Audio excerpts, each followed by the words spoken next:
జాతీయవాద జర్నలిజానికి అసలైన వేదిక నేషనలిస్ట్ హబ్ ని సబ్స్క్రైబ్ చేసుకోండి. నోటిఫికేషన్స్ కోసం బెల్ ఐకాన్ పై క్లిక్ చేయండి. నమస్తే. మీరు ఇవాళ న్యూస్ చూస్తుంటే ఉత్తరప్రదేశ్ బదావున్ అనే ఊరిలో ఒక చాలా అన్ఫార్చునేట్ ఇన్సిడెంట్ ఒకటి జరిగింది. దాంట్లో ఇద్దరు local barbers Sajid and Javed వాళ్ళు వెళ్ళి ఒక ఇంటి లోపలికి వెళ్ళి వాళ్ళ పిల్లలిద్దరిని చాలా దారుణంగా హత్య చేసి అక్కడి నుంచి పారిపోవడానికి ప్రయత్నించారు. దాంట్లో ఒకరిని పోలీస్ ఎన్కౌంటర్ అనేది జరిగింది, ఇంకో అతను పరారీలో ఉన్నారు. సో ఈ పరిస్థితిలో మనం ఇప్పుడు ఆలోచించాల్సింది ఏంటంటే ఎలక్షన్స్ దగ్గర అవుతుండగా ఇటువంటి ఇన్సిడెంట్స్ కొంచెం పెరుగుతున్నట్టు కనబడుతున్నాయి. ఇట్లా నమాజ్ చేస్తుండగా కొన్ని రకరకాల ఇష్యూస్ జరగటము, అలాగే ఇట్లా మొన్న రామేశ్వరం కఫే అనే బ్లాస్ట్ జరగటము, ఇట్లాంటివన్నీ కొంచెం బయటికి న్యూస్కి వస్తున్నాయి. సో ఇవన్నీ వాటికవే డిస్టింక్ట్గా జరుగుతున్నాయా, లేకపోతే దీని వెనకాల ఏమన్నా కుట్ర అనేది ఉందా ఈ ఎలక్షన్స్ని దృష్టిలో పెట్టుకొని అనేది ఇవాళ మన స్పెషల్ డిస్కషన్. సో మనతో ఉన్నారు మన పవన్ శ్రీ హర్ష గారు. నమస్తే అండి. నమస్తే. సో మీరు చూస్తున్నారు, లెట్ us స్టార్ట్ విత్ ఇప్పుడు రీసెంట్గా జరిగిన టాపిక్. ఈ బదావున్లో జరిగిన ఇన్సిడెంట్ ఉంది. It's very unfortunate incident. ఒక లోకల్ బార్బర్ అట్లా వెళ్ళి నాకు ఒక 5,000 రూపాయలు లోన్ కావాలని అడగటం, దాంతో ఆ తల్లి లోన్ తీసుకురావాలని చెప్పి అంటే ఆ డబ్బులు ఇవ్వాలని చెప్పి లోపలికి వెళ్ళటం. ఇంతలో ముగ్గురు పిల్లలు ఉంటే దాంట్లో ఒక పిల్లోని వెళ్ళి గుట్కా ప్యాకెట్ పట్టుకురా అని చెప్పి పంపించి ఒక పిల్లోని బయటికి, మిగతా ఇద్దరిని మాకు ఊపిరాడట్లో పైకి వెళ్ళి నించుందాం టెర్రస్ మీద అని చెప్పి అక్కడికి వెళ్ళిన తర్వాత ఇద్దరు పిల్లల్ని అదే ఆ బ్లేడ్తోనే, మరి ఆ బార్బర్ షాప్లో వాడే బ్లేడో ఏమో మరి, దాంతో హత్య చేసేసి వెళ్ళిపోయారు. ఎందుకు చేశారు, ఏంటి చేశారు అనేది ప్రస్తుతానికి ఇంకా దాని మీద బయటికి రాలా. ఇన్ఫ్యాక్ట్ మీడియాలో కొంతమంది అన్న స్టేట్మెంట్ ఏంటంటే ఇంతకు ముందర కూడా ఏవో గొడవలు ఉన్నాయి వాళ్ళకి అన్నారు, కానీ ఇప్పుడు ఫ్యామిలీ చాలా కేటగిరికల్గా అంటున్నది అట్లాంటిది ఏమీ లేదు, మాకు ఎప్పుడు ఎటువంటి ఇబ్బంది లేదు, మా ముగ్గురు పిల్లలు అక్కడికే వెళ్తారు. పిల్లల వయసులు కూడా చనిపోయిన పిల్లల వయసులు 12 ఏళ్ళు 10 ఏళ్ళు 8 ఏళ్ళు అనుకుంటాను. 6 ఏళ్ళు ఉన్న పిల్లాడు ఆ అబ్బాయి బయటికి వెళ్ళాడు గుట్కా తేడానికి. సో ఆ అబ్బాయి మీద కూడా దాడి జరిగింది, బట్ హీ రికవర్డ్. సో ఏం జరుగుతున్నది, ఎందుకు జరుగుతుంది, ఏమన్నా రీజన్ ఉందా, పొలిటికల్ మోటివ్స్ ఉండొచ్చా? మీ అభిప్రాయం ఏంటి దీని మీద? ముందుగా చెప్పాలి అంటే ఇది చాలా అన్ఫార్చునేట్ ఇన్సిడెంట్. మీరు అన్నట్టుగా దాన్ని మనం మాటల్లో కూడా వర్ణించలేం, జరిగింది. కానీ మీరు అన్న దాంట్లో ఒక చిన్న ఎక్స్టెన్షన్ ఏంటి అంటే, ఇద్దరు పిల్లల్ని చంపిన తర్వాత వీళ్ళు రక్తం తాగారు. పోలీసులు కన్ఫర్మ్ చేశారు ఇది యాక్చువల్లీ. నిజం అంటారు అది? యా, పోలీసులు చెప్పారు, వీడియోస్ ఉన్నాయి. మనం IANS ఈ మీడియాతో పోలీసులు మాట్లాడుతున్నప్పుడు కనుక మనం ఆ వీడియో చూసినట్టయితే పోలీసులు మాట్లాడింది దాంట్లో ఉంది, వీళ్ళు తాగారు అన్నది. అయితే ఇప్పుడు ఈ ఇన్సిడెంట్ని పట్టుకుని కుటుంబ కలహాలు వీళ్ళిద్దరి మధ్య ఎప్పటి నుంచో ఉన్నాయి అని దానివల్లే వీళ్ళు ఈ అటాక్ పాల్పడ్డారు అనేది ఒక నరేటివ్ సృష్టించాలనే ప్రయత్నం జరుగుతోంది. కానీ ఎప్పుడైతే పిల్లల తల్లిదండ్రులు వచ్చి అలాంటిది ఏమీ లేదు అని చెప్పారో, వీళ్ళు ఈ నరేటివ్ ఏదైతే ఉందో ఆ నరేటివ్ బస్ట్ అయిపోయింది. అంటే కుటుంబ కలహాలు కాదు, ఇంకేదో ఉంది అని. దాంతో ఇప్పుడు వీళ్ళు ఏం క్రియేట్ చేస్తున్నారు, ఈ ఇన్సిడెంట్ జరిగింది వీళ్ళు వదిలేశారు మొత్తం. అంటే పిల్లలు పోయింది వదిలేసి వీళ్ళు ఎక్కడి నుంచి తీసుకుంటున్నారు అంటే, పోలీసులు అలా చంపుతారా, ఎన్కౌంటర్ చేసేస్తారా? ఎన్కౌంటర్ ఎలా చేస్తారు? లా అండ్ ఆర్డర్ ఉంటుంది, కోర్టుకు తీసుకెళ్ళాలి, అరెస్ట్ చేయాలి. అండ్ ఆ జరిగింది చూసిన తర్వాత అక్కడ లోకల్స్ ఎవరైతే ఉన్నారో వాళ్ళ బార్బర్ షాప్ని తగలెట్టేశారు. ఎందుకంటే వాళ్ళకి అది చూసిన తర్వాత ఇప్పుడు చదువుతున్న మనకే చాలా డిస్టర్బ్ అయిపోతే వాళ్ళు అదంతా చూసిన తర్వాత ఆబ్వియస్లీ ఫ్యామిలీ కుటుంబ సభ్యులు వాళ్ళ పరిచయం అయ్యారు, బార్బర్స్ రోజు కలుస్తుంటారు. వాళ్ళని ఒక్కసారి ఇప్పుడు ఎవరు జస్టిఫై చేయట్లేదు, కానీ వాళ్ళు సెలెక్టివ్ చెరీ పికింగ్ అంటారు. అంటే వాళ్ళు ఒక్కటే తీసుకుంటున్నారు, జరిగింది చెప్పకుండా వీళ్ళు ఇప్పుడు ఇదంతా ప్రొజెక్ట్ చేయడంతో నరేటివే మొత్తం మారిపోతాం. కరెక్ట్. అంటే ఇప్పుడు ఉత్తరప్రదేశ్లో బీజేపీ గవర్నమెంట్ ఉంది కాబట్టి సమాజ్వాదీ పార్టీ వాళ్ళు ఓపెన్ కట్టింది ఇది law and order issue. In fact ఇటువంటిది కొంచెం వీళ్ళు కూడా పుష్ చేస్తున్నారు, కమ్యూనల్ టెన్షన్స్ కావాలని తీసుకొస్తున్నారు అని చెప్పి అట్లాంటి స్టేట్మెంట్స్ ఇచ్చారు. కానీ అదే పరిధిలో మనం చూస్తే జస్ట్ ఒక 2-3 months బ్యాక్, లేకపోతే I think 1 month back, Rameshwaram cafe అని కర్ణాటకలో బెంగళూరులో బాంబ్ బ్లాస్ట్ జరిగింది. సో అక్కడ అతను చేసినంత పేరు షబ్బీర్ అనుకుంటాను అక్కడ. సో అక్కడ వచ్చేసరికి అది కాంగ్రెస్ గవర్నమెంట్ మళ్ళీ. సో ఇనీషియల్గా అక్కడ కూడా అదేం కాదు, దీనికి ఏమి ఆ రిలీజన్, అతను ఈ రిలీజన్ కాదు ఆ రిలీజన్ కాదు అన్నారు.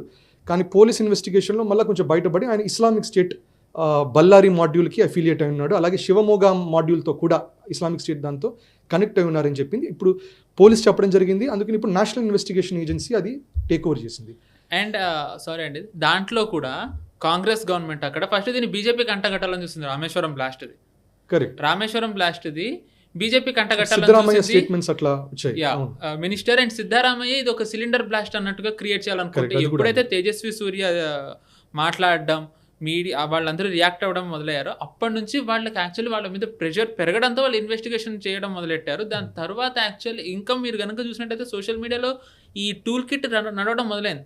అది అంతా సిలిండర్ బ్లాస్ట్. కానీ తేజస్వి సూర్య రియాక్ట్ అవ్వడం, వాళ్ళతో మాట్లాడడం హోటల్ వాళ్ళతోని, దాని తర్వాత ఎన్ఐఏ దిగడంతో అక్కడ కూడా నరేటివ్ బస్ట్ అయింది. సో అక్కడ అప్పుడు డీకే శివకుమార్ గారు ఒప్పుకున్నారు దట్ అవును దీని వెనకాల ఒప్పుకోవాల్సి వచ్చింది. ఇంకా ఏంటంటే వాళ్ళ నరేటివ్ అక్కడ ఫెయిల్ అయింది. కరెక్ట్.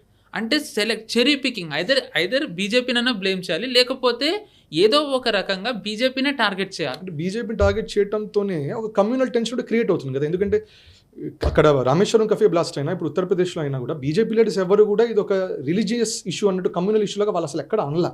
కానీ విపక్షం నుంచి వస్తున్నది ఇదేం జరగలేదు ఇట్లా, కానీ ఇది కమ్యూనలైజ్ చేస్తున్నారు బీజేపీని మళ్ళా రావడం. దీంతో మనం ఏం చెప్పొచ్చు అంటే విపక్షం కొంచెం కమ్యూనలైజ్ చేస్తున్నట్టు కనబడుతున్నది ఇక్కడ. సో ఇదే మన థ్రెడ్లో చూస్తే ఇట్లా ఇక్కడ బాంబ్ బ్లాస్ట్ అయినా లేకపోతే అక్కడ పిల్లలు అట్లా జరిగినా కూడా ఇంతకు ముందర ఇది ఈ కన్నయ్య లాల్ మర్డర్ కేసు ఒకటి జరిగింది. అది దాంట్లో ఇద్దరు అట్లాగే ఆయన టైలర్ అయితే ఆయన షాప్కి వెళ్ళి ఆయన లిటరల్గా బిహేడ్ చేసే ప్రయత్నం జరిగింది. అక్కడ తల కోసేసే ప్రయత్నం ఒకటి జరిగింది, చంపేశారు ఆయన. అక్కడ కారణం ఏమన్నారు, అది నూపూర్ శర్మ ఇచ్చిన స్టేట్మెంట్ని అనటం అనేది జరిగింది.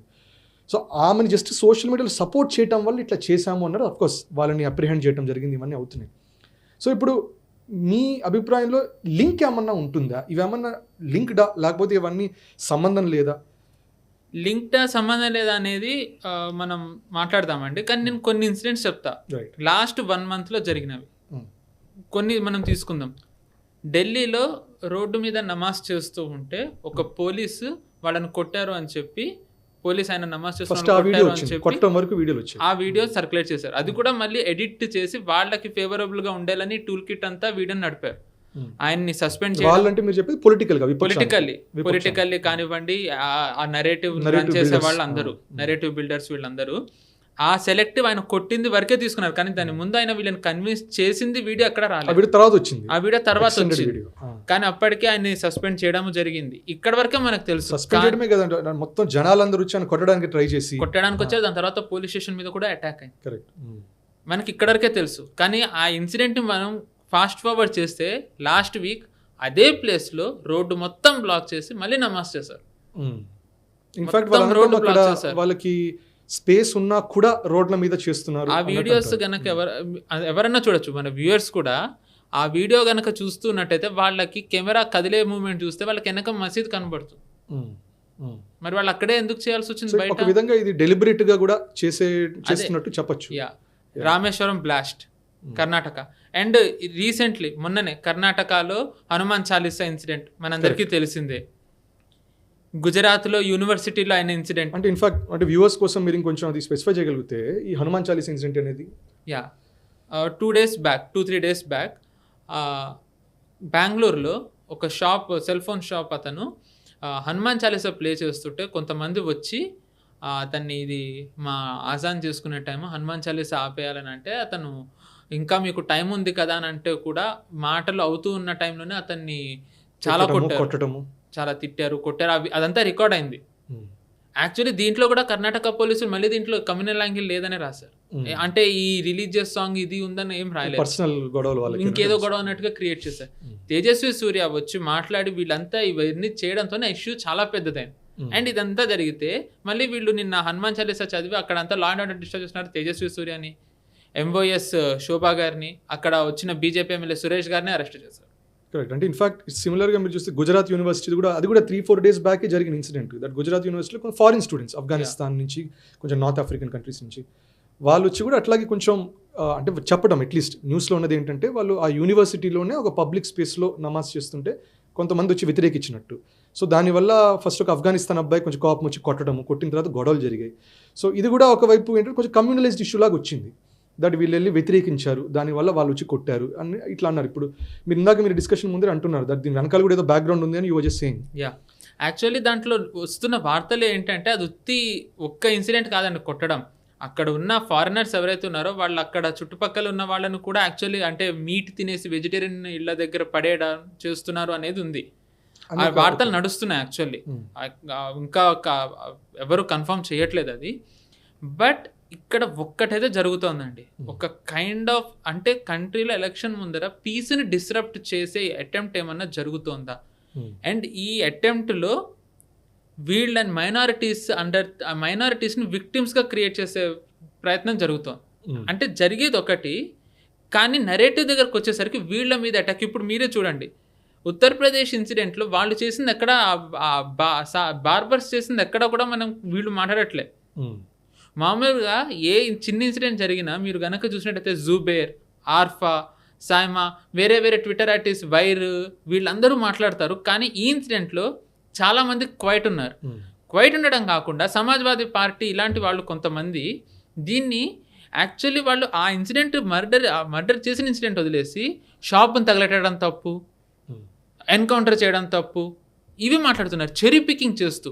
అంటే ఇప్పుడు ఇది ప్రొజెక్ట్ అయ్యేసరికి ఎలా అవుతుందంటే, అంటే నిజంగానే మా మీద అటాక్లు అవుతున్నాయి, ముస్లిమ్స్ అండర్ థ్రెట్ అనేది ఒక భావన వాళ్ళలో రగిల్చాలి. అంటే దేశంలో ఎలక్షన్ ముందర ఒక అనిశ్చితి నెలకొల్పాలనే ప్రయత్నం జరుగుతోందా అనే ఒక అనుమానం అయితే ఉంది. డెఫినెట్లీ ఓట్స్ పోలరైజ్ చేయడానికి యాక్చువల్లీ ఇది సైకాలజీలో ఏమంటారంటే, ఏదున్నా కూడా అంటే సినిమా అయినా లేకపోతే ఒక ఎక్స్పీరియన్స్, ఏ ఎక్స్పీరియన్స్ ఉన్నా కూడా ఎక్స్పీరియన్స్లో ముఖ్యంగా 3 భాగాలు ఉంటాయి. దాంట్లో స్టార్టింగ్, కరెక్ట్గా మిడిల్ పార్ట్, తర్వాత కంక్లూషన్. అందుకని ఇప్పుడు సినిమా చూస్తాం అనుకోండి, ఆర్ఆర్ఆర్ చూస్తాం అనుకోండి, ఆర్ఆర్ఆర్ స్టార్టింగ్లో full Ram Charan full power ప్యాక్డ్గా వచ్చి ఒక 1000 మందినో 1,00,000 మందినో వెళ్ళి చితగొడితే అదొక ఇంట్రొడక్షన్ బ్యాంగ్, అది మైండ్లో దిగిపోతుంది.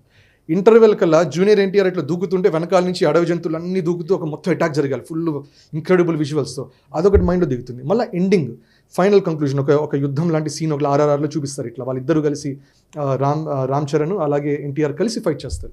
సో వాళ్ళు ఏమంటారంటే, ఇది సైకాలజీలో కూడా ఏ ఎక్స్పీరియన్స్కైనా కూడా ఆ ఇంట్రొడక్షన్ అండ్ ఈ ఇంటర్వెల్ పార్ట్, క్లైమాక్స్, ఈ 3 చాలా ఇంపార్టెంట్. సో పొలిటికల్గా కూడా చూస్తే జనాలకి ఏమి గుర్తుండిపోతుందంటే, పవర్లోకి వచ్చిన వెంటనే ఏం జరిగింది, తర్వాత కొంచెం మధ్యలో అనేది కొంచెం రెలవెన్స్ ఉంటుంది, మళ్ళీ ఎండింగ్లో ఎలక్షన్స్ ముందర ఏం జరిగింది గుర్తుంటాయి.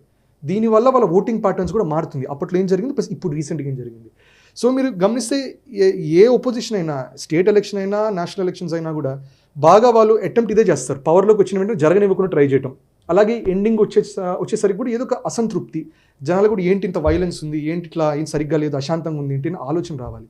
సో ఇది మనం చూస్తున్నాం, రకరకాల హిండెన్బర్గ్ రిపోర్ట్ అంటారు, అదానీ మీద అంటారు, తర్వాత ఇప్పుడు రకరకాల కాస్ట్ ఈక్వేషన్స్ని బయట పెడుతున్నారు. సో డెఫినెట్లీ అవన్నీ వర్కౌట్ అవ్వాలా పొలిటికల్గా. సో ఇప్పుడు మళ్ళీ ఇది ఒక కొత్త స్పిన్ అవ్వచ్చు, దట్ మైనారిటీస్ని కొంచెం ఎలిమినేట్ చేయడం. అట్లాగే హిందువుల్లో కూడా చాలామందికి, మెజారిటీకి ఏమీ ఇట్లా కమ్యూనల్ యాంగిల్లో ఎవరికి చూడాలని లేదు, అందరికీ ప్రశాంతంగానే బతకాలని ఉంది. కానీ వాళ్ళ మైండ్లో కూడా ఓహో ఇట్లా కమ్యూనల్ టెన్షన్స్ జరుగుతున్నాయి, ఇలా వైలెన్స్ జరుగుతుందని పొలిటికల్ యాంగిల్ కూడా ఉండుండొచ్చేమో. ఆ పొలిటికల్ యాంగిల్ కూడా మోస్ట్లీ వెస్టర్న్ సైడ్ నుంచి, వెస్టర్న్ లాబీస్ వాళ్ళు పుష్ చేస్తుండొచ్చేమో. You are right and absolutely. 2 things చెప్పాలండి ఇక్కడ. ఒకటి, పోలీసుల ఎన్కౌంటర్ గురించి మాట్లాడితే, యాక్చువల్లీ పోలీస్ ఎన్కౌంటర్ అంటున్నారు, యాక్చువల్లీ దీన్ని మనం మార్చాలి, పోలీస్ ఎన్కౌంటర్ చేయలేదు, సెల్ఫ్ డిఫెన్స్. ఎందుకు అంటే ఆ చంపిన ఇద్దరిలోంచి ఒకళ్ళు తప్పించుకుంటే ఇంకొకళ్ళని పట్టుకుంటే అతను కూడా పారిపోతూ ఉంటే పోలీసులు అతన్ని చేస్తూ ఉంటే ఆ ప్రయత్నంలో అతను పోలీసుల మీదకే దాడికి వెళ్ళాడు, పోలీసుల మీద కాల్చాడు. నమ్మచ్చంటారు ఇది చెప్పారు. ఏమో అంటే జనరల్గా నా అబ్జర్వేషన్, ఇట్లా క్రిటికల్గా అవుదామని కాదు కానీ జనరల్ అబ్జర్వేషన్ ఏంటంటే, ఎప్పుడైనా కూడా ఎన్కౌంటర్ జరిగినప్పుడు బై డిఫాల్ట్ వచ్చే టెంప్లెట్ ఇదే, దట్ వాళ్ళు మమ్మల్ని దాడి చేశారు కాబట్టి మేము ఎన్కౌంటర్ చేశామని. సో దీంట్లో ఏది నిజం కాదు చెప్పలేదు, ఏది నిజం కాదండి, ఉన్నది చెప్తున్నా అంతే. అంటే ఇప్పుడు వీళ్ళు అది కూడా చెప్పట్లేదు, పోలీసులు ఎన్కౌంటర్ అంటే ఉత్తినే పోలీసులు వచ్చారు గన్ను లోడ్ చేసి చంపేశారు అన్నట్టు వీళ్ళు క్రియేట్ చేస్తున్నారు. కరెక్ట్. సెకండ్ థింగ్ వచ్చేసి ఏంటంటేనండి, ఇప్పుడు ఓటర్ మైండ్ సెట్ అంటున్నారు, ఓటర్ మారుతోందని విపక్షాలు చేస్తున్న ఈ కామెంట్స్ అన్నీ ఉన్నాయి. ఆ తల్లి అడుగుతోంది మీడియా ముందరకు వచ్చి, మీరు నా కొడుకు మీ ప్రొఫెట్ని అన్నాడా, ఎందుకు చంపారని. దానికి విపక్షాలు ఇప్పుడు ఎవరైతే మాట్లాడుతున్నారో, ఎవరైతే దీన్ని ఒక నెరేటివ్ పెడిల్ చేయాలని ట్రై చేస్తున్నారో, ఎవరైతే దీనికి ఒక ఈవిల్ ట్విస్ట్ ఇస్తున్నారో, వాళ్ళు దానికి ఆ తల్లికి ఏం ఆన్సర్ చెప్తారండి. ఆ తల్లి అడుగుతోంది, చిన్నపిల్లలు వాళ్ళకి ఏం తెలుసు అండి, వాళ్ళకెవరు చెప్పరు కదా, వాళ్ళకెవరు చెప్పరు, వాళ్ళకి ఏం ఆన్సర్ చెప్తారు. వీళ్ళు ఇక్కడ పొలిటిసైజ్ బీజేపీ చేయలేదు, ఏ బీజేపీ లీడర్ వచ్చి దీని గురించి మాట్లాడాడంటే కనీసం ఒక్క బీజేపీ లీడర్ రాలేదు దీని గురించి ఇప్పటివరకు మాట్లాడడానికి సోఫార్. ఇప్పుడు మనం ఈ వీడియో రికార్డ్ చేసే టైంకి మనం ఏ బీజేపీ లీడర్ దీని గురించి వచ్చి మాట్లాడిన చూడలే. ఇన్ఫాక్ట్ చెప్పండి, దీని గురించి మాట్లాడుతూ ఉన్నది ఉత్తరప్రదేశ్ సమాజ్వాదీ పార్టీ ట్వీట్లు చేస్తోంది. సో కాల్ ఇంటలెక్చువల్స్ అని చెప్పుకునే లెఫ్ట్ వింగర్స్ వీళ్ళు వచ్చి దాన్ని నెరేటివ్ పెడిల్ చేస్తున్నారు. సో ఇక్కడ ఇప్పుడు పొలిటిసైజ్ చేస్తుంది ఎవరు, కమ్యూనలైజ్ చేస్తుంది ఎవరు, దీన్ని రాంగ్గా జనాల్లోకి తీసుకెళ్తుంది ఎవరు? ఒక్కసారి జనాలు ఆలోచించాలి. అండ్ దీంతో ఓటింగ్ ప్యాటర్న్ మారుతుందంటే ఐ డోంట్ థింక్ సో అండి. కరెక్ట్. ఇప్పుడు మీరు అన్నట్టు కరెక్ట్, లాస్ట్లో ఇలాంటివన్నీ జరిగితే కనుక జనాల మీద ప్రభావం పడే అవకాశం ఉంది, కరెక్టే. కానీ అట్ ది సేమ్ టైం ఈ రోజున సోషల్ మీడియా అనేది చాలా స్ట్రాంగ్ ఉందండి. సోషల్ మీడియా అనేది ఇప్పుడు చాలా స్ట్రాంగ్ ఉంది. వీళ్ళు ఏదైతే ఫాల్స్ నెరేటివ్ పెడిల్ చేయాలని ట్రై చేస్తున్నారో దానికి ప్రూఫ్స్తో సహా దాన్ని తిప్పికొట్టేది కూడా చాలామంది రన్ చేస్తున్నారు ఇక్కడ. నాట్ ఎనీ ఎకో సిస్టమ్, ఇది ఒక భారత్ని బాగుండాలి అనుకునే సాధారణ సోషల్ మీడియా యూజర్స్ వీళ్ళని బస్ట్ చేస్తున్నారు. సో వీళ్ళ ప్రయత్నాలు చేస్తున్నారు కానీ వీళ్ళు తిప్పి కొడుతున్నారు. సో అంతవరకు అయితే ఖచ్చితంగా చెప్పగలను, వీళ్ళు ప్రయత్నాలు చేస్తున్నారు కానీ అది సక్సెస్ అవ్వదండి. అంటే మోస్ట్లీ ఇట్లాంటి ఇన్సిడెంట్స్ వాటికవే జరుగుతూ ఉంటే పొలిటికల్గా ఉన్న వాళ్ళు దానిపైన రైడ్ అవడానికి ట్రై చేస్తున్నారా, లేకపోతే మేబీ దీని వెనకాల ఇంకా పెద్ద ప్లాన్ కూడా ఉండే అవకాశం ఉండొచ్చు అంటారు, పాకిస్తాన్ నుంచో లేకపోతే వెస్ట్ నుంచో, దట్ ఇట్లాంటివి చేయించే ప్రయత్నాలు, భారతదేశంలోనే ఒకళ్ళొకళ్ళ మధ్యలో పడకుండా ఉండే ప్రయత్నాలు, ఇవి సబ్వర్జన్ టాక్టిక్స్ అంటారు మామూలుగా. అంటే ఎలక్షన్ ముందర మన దేశంలో ఫారెన్ ఇంటర్ఫియరెన్స్ ఉంటుంది అనేది అందరూ అంటారు.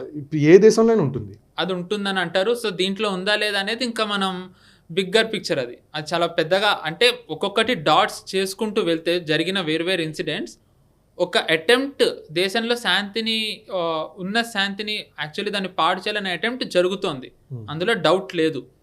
సెకండ్, దీంట్లో పొలిటిసైజ్ చేస్తుంది ఇందాకే అన్నట్టుగా. యాక్చువల్లీ అది చేస్తుంది విపక్షాలండి. ఇప్పుడు మళ్ళీ చెప్తున్నా, ఇప్పుడు కాంగ్రెస్ కర్ణాటక బ్లాస్ట్ అయినప్పుడు బీజేపీకి అంటగట్టాలని చూసింది కాంగ్రెస్.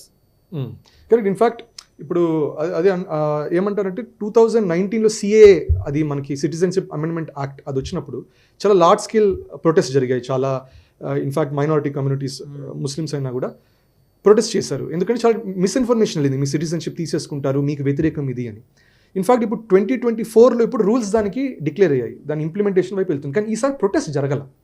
సో దీని వెనకాల ఏంది కారణం అంటే ఒక స్ట్రాంగ్ కారణం ఏంటంటే ప్రభుత్వం వాళ్ళు కూడా, మోదీజీ, అమిత్ షా వీళ్ళ సైడ్ నుంచి కూడా చాలా పుష్ ఏం చేశారంటే ముస్లిం బాడీస్ని కన్విన్స్ చేశారు, ఇది మీ వ్యతిరేకం కాదు, మీ సిటిజన్షిప్ తీసుకోము, యు ఆర్ ఆల్సో భారతీయ, మీరు కూడా మా వాళ్ళే అని. ఇన్ఫ్యాక్ట్ అమిత్ షా కూడా ఒక స్టేట్మెంట్లో ఆయన అన్నారు, పాకిస్తాన్ ఆక్యుపైడ్ కాశ్మీర్లో కూడా అక్కడ కూడా వాళ్ళందరూ మా వాళ్ళే, అది పాకిస్తాన్ ఆక్యుపైడ్ కాశ్మీర్ కూడా భారతీయ, మొన్ననే అన్నారు ఇండియా టుడే కాంక్లేవ్లో అన్నారు, అక్కడ ఉన్న హిందువులైనా ముస్లింలు ఇట్ డజంట్ మ్యాటర్, వాళ్ళందరూ మన మనుషులు, మా వాళ్ళు అన్నారు.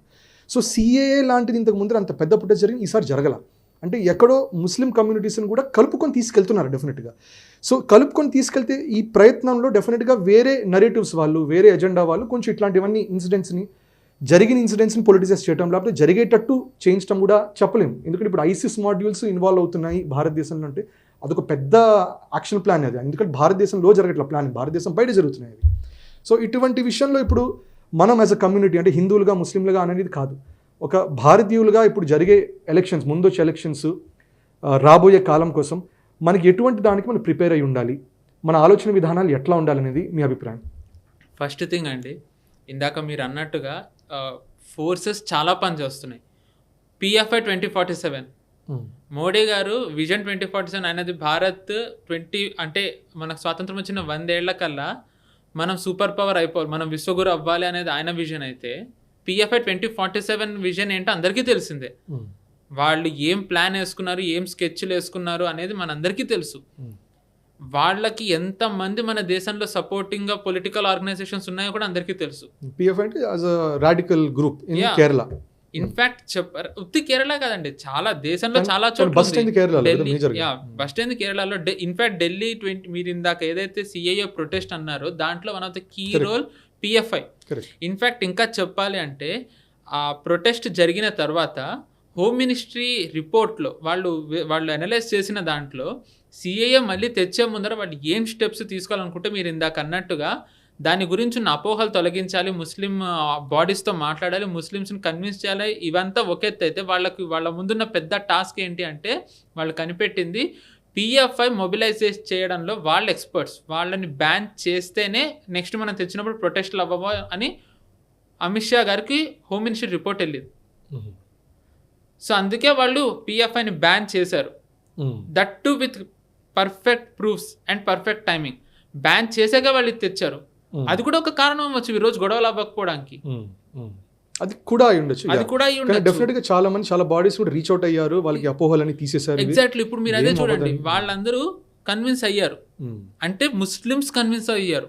ఓకే, ఈ ప్రభుత్వం వీళ్ళు అంటున్నట్టుగా మాకు అంటే ఇదేమి ఓన్లీ ఒక వర్గానికి చెందింది, ఇంకొకళ్ళకి వీళ్ళు ఏదో అంటే ఒక డిస్క్రిమినేషన్ వివక్ష చూపిస్తున్నారు అనేది లేదు అనేది వాళ్ళకి ప్రూవ్ అయింది. ఒక్కసారి ఆలోచించండి, ఇప్పుడు ఇలాంటివి వీళ్ళు స్ప్రెడ్ చేస్తున్నారు నెరేటివ్, ఆ మారుతున్న వాళ్ళ మైండ్ సెట్ మీద ఎలాంటి ఇంపాక్ట్ చూపిస్తుంది? కరెక్ట్. మళ్ళీ రివర్స్ అయిపోతుంది పెట్టిన ఎఫర్ట్ అంతా. ఇది ఇప్పుడు శాంతి ఎవరు దేశాన్ని నెలకొల్పాలని చూస్తున్నారు, ఎవరు కమ్యూనలైజ్ చేయాలని చూస్తున్నారు, ఎవరు శాంతిని చెడగొట్టాలని చూస్తున్నారు అనేది ఈ ఇన్సిడెంట్స్ అనేవి మనకు క్లియర్ గా తెలుస్తాయి. బీజేపీ నిజంగానే శాంతి కోరుకుంది కాబట్టి, బీజేపీ అందరూ ఒకటని కోరుకుంది కాబట్టే ముస్లిం మత పెద్దల్ని, ముస్లిం బాడీస్ ని, ముస్లిమ్స్ అందరికి రీచ్ అయ్యి వాళ్ళకి ఎక్స్ప్లెయిన్ చేసింది. వాళ్ళు కొంతమంది ఇన్ఫాక్ట్ ప్రాణప్రతిష్టప్పుడు పాపం దర్శనం చేయడానికి కూడా కొంతమంది వచ్చారు, వాళ్ళ మీదకి ఫత్వాలు కూడా జారీ అయ్యాయి. Correct. So great. I think so perhaps దీంతో మనం మన డిస్కషన్ని కంక్లూడ్ చేయొచ్చు మనం. సో మేజర్గా మనం అనుకునేది ఏంటంటే, ఎలక్షన్ సీజన్ వస్తున్నప్పుడు ఎప్పుడైనా కూడా ఏ దేశమైనా కూడా, అంటే మేజర్ వరల్డ్ పవర్స్, యూఎస్ అయినా, రష్యా అయినా, చైనా అయినా, వీళ్ళన్నా అందరూ కూడా వేరే దేశాల్లో డెఫినెట్గా ఇంటర్ఫియర్ అవుతారు. సో ఇటువంటి పరిస్థితుల్లో మన వైపు నుంచి మనం కమ్యూనల్ హార్మనీ అనేది మెయింటైన్ చేయాలి. జరిగేదాని వెనకాల లార్జర్ ప్లాన్ ఏంటి మనకు అర్థం అవ్వాలి. అంతేగాని ఈ మతం వాళ్ళు చేశారు, ఈ కులం వాళ్ళు చేశారని చెప్పి ఇమీడియట్గా మనం రియాక్ట్ అవడం అనేది కాకుండా ఆలోచించాలి, ఎవరు చేస్తున్నారు, ఎందుకు చేస్తున్నారు, దాన్ని ఎట్లా మనం చేయాలి. ఇట్లా అనుకోవచ్చా? Can this be the conclusion? Correct, అది కరెక్ట్. అండ్ దాంతోపాటు ఒక్కసారి ప్రతి ఒక్కళ్ళు కూడా ఓటేసే ముందు, ఎలక్షన్ సీజన్ వచ్చే న్యూస్ని ఉత్తినే ఫాలో అవ్వడం కాకుండా జనాలు ఆ న్యూస్ లింక్స్ కూడా కొంచెం తెలుసుకోవాలి. అఫ్కోర్స్ అందరికీ అంత టైం ఉండదు, ఐ అగ్రీ. కానీ వచ్చే న్యూస్ని గుడ్డిగా నమ్మడం కాకుండా వాళ్ళు ఆ న్యూస్ని కొంచెం ఆలోచిస్తే ఆ జరిగే ఘటనలు ఏంటి అనేది అందరికీ అర్థమవుతుంది. ఇప్పుడు వీళ్ళు పెడిల్ చేస్తున్న నెరేటివ్ అనేది ఎంత డేంజరస్, ఎంత ప్రమాదకరం అనేది ఇప్పుడు ఈ ఉత్తరప్రదేశ్ ఇన్సిడెంట్ మనకు తెలుస్తుంది. సో జనాలు ఎస్పెషల్లీ ఈ టైంలో ఫేక్ న్యూస్ అనేది, ఈ ఫేక్ నెరేటివ్ అనేది చాలా రన్ అవుతుంది. జనాలు కొంచెం అప్రమత్తంగా ఉండి ఏది నిజం, ఏది నిజం కాదు, ఏది వాస్తవం, ఏది నెరేటివ్, దీన్ని కొంచెం క్షుణ్ణంగా పరిశీలించి ఓటేస్తే దేశం బాగుంటుంది, దేశ భవిష్యత్తు ఇంకా బాగుంటుంది. థ్యాంక్ యూ అండి హర్ష గారు. సో విన్నారు కదండి, మనం నెక్స్ట్ ఇంక ఏప్రిల్ మధ్యలో నుంచి మనకి ఎలక్షన్స్ ఒక 7 ఫేసులుగా స్టార్ట్ అవబోతున్నాయి. అందుకని ఈ లోపల రకరకాల మిస్ఇన్ఫర్మేషన్ క్యాంపెయిన్లు, రకరకాల పొలిటికల్ స్ట్రాటజీలు, రకరకాల ఇన్సిడెంట్స్ జరుగుతాయి. చాలా మటుకు ఇంటర్నేషనల్ మీడియా కూడా భారత్ మీడియాలో ఎఫెక్ట్ చేయడానికి, భారత్ ఓటింగ్ ప్యాటర్న్స్ మార్చడానికి వాళ్ళ ప్రయత్నాలు ఉంటాయి. అఫ్కోర్స్ రూలింగ్ పార్టీ చేయాల్సింది రూలింగ్ పార్టీ చేస్తుంది, విపక్షం చేయాల్సింది విపక్షం చేస్తుంది. కానీ ఇంతకంటే కూడా చాలా క్రిటికల్ ఏంటంటే, నరేటివ్ బిల్డర్స్ కొంతమంది ఉన్నారు, ఎజెండా పెడల్ చేసే వాళ్ళు కొంతమంది ఉన్నారు, వేరే దేశం వాళ్ళు భారతదేశం ముందుకు వెళ్ళకూడదు అనుకునే వాళ్ళు చాలామంది ఉంటారు. సో ఇట్లాంటి ఇన్సిడెంట్స్ ద్వారా కమ్యూనలైజ్ చేయడానికి, కమ్యూనల్ టెన్షన్స్ తీసుకురావడానికి ప్రయత్నిస్తుంటారు. సో మనం డెఫినెట్గా మన భారతదేశం మీద మనకి నమ్మకం అనేది ఉండాలి, మన ప్రభుత్వాల మీద మనకి నమ్మకం ఉండాలి. జరిగే ప్రతి ఇన్సిడెంట్ని మనం ఆలోచించి డెఫినెట్గా ఇటువంటి వీడియోస్, ఇటువంటి చర్చల్లో మనం వినడమే కాకుండా ఇన్వాల్వ్ కూడా అవ్వాలి. ఇప్పుడు మేమనే కొన్ని ఒపీనియన్స్ దానికి వ్యతిరేకంగా మీకున్నా, లేకపోతే దానికి సపోర్ట్గా మీకున్నా కూడా డెఫినెట్గా మీరు కామెంట్ చేయాలి. మీ కామెంట్స్ మేము చదువుతాము, దాంతో మేము కూడా డెఫినెట్గా నేర్చుకుంటాము. సో దీంతో మిస్ఇన్ఫర్మేషన్ అనేది next couple of days, next couple of weeks మనం డెఫినెట్గా కలిసి ఫైట్ చేయాలి. సో మళ్ళీ కలుసుకుందాం మనం. నమస్తే, జై హింద్. ఈ వీడియో మీకు నచ్చినట్టయితే లైక్ చేయండి, 10 మందికి షేర్ చేయండి. అలాగే కామెంట్ల రూపంలో మీ అభిప్రాయాలను మాతో పంచుకోండి. Nationalist hub group of channels ను సబ్స్క్రైబ్ చేసుకుని తెలుగునాట జాతీయవాద జర్నలిజాన్ని ప్రోత్సహించండి. ఈ వీడియో కింద ఉన్న బెల్ ఐకాన్ పై క్లిక్ చేయడం మర్చిపోవద్దు.